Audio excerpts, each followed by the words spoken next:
Thank you for sharing that teaching with us. And you're right, you do know what it is to sacrifice. And you do know how important it is to talk to family. I'm going to come back to that point as well. So both of you, Marley and Maya, you brought us really meaningful different Torah this morning. And Marley, you want to know why God, the greatest power in the universe, listened to Abraham, a little human on earth, given that your parents didn't listen to you and you didn't want to go to Yachad. I mean, obviously it was because you were wrong. But what's important, what is it about Abraham's character or his arguments that made God listen? And what can make you and us more effective in our arguments? What can we learn about this?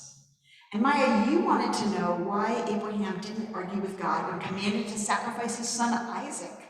And even worse, why he didn't talk to his wife Sarah about it before setting off.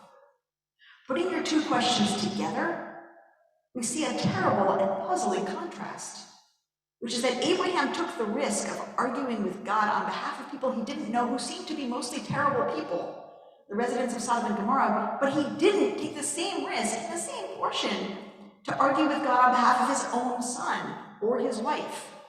How do we understand this contradiction in his behavior? First of all, Maya, you brought us several midrashim that make the case that Abraham did try to delay or stop the sacrifice of Isaac. Two other sources in Midrash Tanhuma show Abraham arguing with God once he was already at the top of the mountain with the knife in his hand, as he's about to kill his son. In the first Midrash, Abraham argues that the entire episode was avoidable, saying that unlike human beings, who might not know each other's true feelings and motivations, God knows what's in Abraham's heart, and therefore had no need to test him like that. And in the second Midrash, Abraham shouts, "I swear I will not descend from this altar until I say what I wish to say." "Speak," God answers. And Abraham goes on to say that during the journey to the mountain, he wanted to argue with God, and he wanted to argue against God's demands, but he didn't. He restrained himself purely for the sake of his descendants. From the perspective of these midrashim, it wasn't that Abraham was different in the two episodes. He still had the chutzpah to argue with God, but it was something about the episodes themselves that made him react differently. And I think, Marley, your takeaway from Sodom and Gomorrah can help us understand what that was. After reviewing all the commentary on that incident, your primary gleaning was that God listened to Abraham because Abraham was being selfless. He was arguing on behalf of people he didn't even know. And that this quality of his character, his true, genuine caring about other people, his desire to extend himself on behalf of others, was what distinguished him from Noah and what made him convincing to God, what made God respect him and listen to him too. In the second scenario, when asked to sacrifice his own son, Abraham was too close to the situation to be able to bring out those particular qualities. Here was something that very much did matter to him personally, his own beloved son. He'd waited 100 years to have this child. He'd been promised that his descendants would be as numerous as the stars in the sky, and he'd been told that this special covenant and blessing would run through his son Isaac, and now he was being told to kill that very son. It was impossible for him to argue with God from an entirely selfless place, because obviously he had personal existential stake in the outcome. In Hebrew ethics, we call this nogea b'davar, literally meaning touching the matter. When you are nogea b'davar, when your own interests intersect with a situation, you lose objectivity. You lose the ability to argue for the greater good. Even if your own interests and the greater good align, you're compromised by the fact that you touch the matter. It is confusing to be nogea b'davar, because it is confusing to try to parse out our own self-interest from the greater good. So in this situation, Abraham was psychologically and ethically compromised. We can imagine why in a situation like this, he temporarily lost his ability to argue effectively with God. And this is why Abraham should have consulted with Sarah before heading off to the mountain, both because it affected her directly also, and because he needed another perspective. As you taught us, Maya, we need to talk about important matters with the people we love, particularly when we are nogim b'davar, when a matter touches our own lives. We need the perspective of the people who love us and know us, who can help us see more clearly, whether that's family members or trusted friends. In Judaism, when we are trying to understand something or learn something or make a difficult decision, we're supposed to do so in chavruta, which is a partnership with a chaver, which means friend, a deep friendship. Someone we can disagree with, someone who will challenge us, someone who will argue with us and really push on us, who will do so not to defeat us, but to help us grow. We could say from this parsha that Abraham and God were the first chavruta. And in the second episode, that Abraham temporarily lost his ability to function effectively in that chavruta.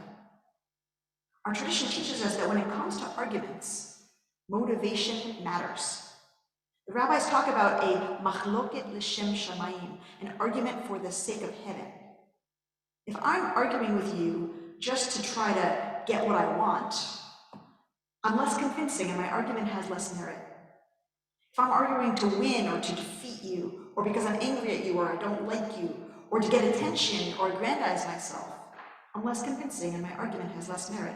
But if I'm arguing for some higher purpose, because I care about others, or for a greater good, or in the pursuit of genuine understanding, then my arguments have their own validity. I may not be right in everything I say, and you may not be, but we will both grow closer to truth and to good and to each other through the dispute.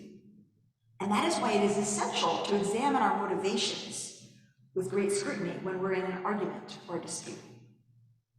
I was in a very public dispute this week as I stood outside of the headquarters of BlackRock, the largest investor in fossil fuels in the world, to insist that they divest now. When we engage in public protest, it's particularly important to scrutinize our motivations, because public protest usually involves recognition and sometimes praise. So it's important to discern when we decide to act that our motivation is truly about fidelity to a cause, that the cause is clear, and that we're taking action not to get attention or for controversy's sake, but purely to contribute to an urgent and needed change.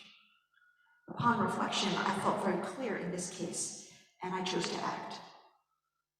But we do not need to be selfless in order to be effective in our arguments, and neither did Abraham. Sometimes our self-interest aligns with the greater good, as is the case in the divestment from fossil fuels, and as was the case with the binding of Isaac. Abraham was confused about how to challenge God given his emotional stake in the matter. With a little more clarity, he would have seen that he had many selfless arguments to make at his disposal, and that preventing the binding of Isaac, the near sacrifice on the mountain, would have been not only to his own benefit, but also to Sarah's and obviously Isaac's, and God's benefit as well, and as to the benefit of the entire region. Because ultimately, the sacrifice of Isaac had to be prevented in order to teach that the Hebrew God does not seek child sacrifice, and that the descendants of Abraham will not participate in child sacrifice, unlike some of their neighbors at that time.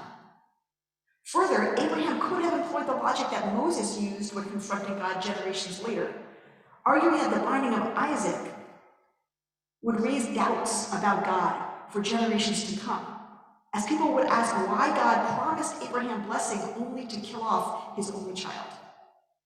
Who wants to follow a God who behaves that way? And finally, and most obviously, the Akedah had a lasting traumatic effect on both Sarah and Isaac, who were just as worthy of defense as the people of Sodom and Gomorrah. Their trauma could only have been avoided if Abraham had talked with Sarah before leaving, as you taught us, Maya, and if he had refused to bind Isaac at all. All in all, we learn that we should stand up and argue for what we believe in, as Abraham did in the first episode. We should stand up for what is right, and we should stand up against what is wrong. We should do so to defend and help others, and we should do so to defend and help ourselves. Our arguments are strongest when we can make a case that aligns our interests with the greater good. And if we are confused, we We should take time to reflect with the people we love, entering into arguments with clarity about our motivations and our interests, and always, always seeking to argue l'shem shamayim, for the sake of heaven. Shabbat shalom.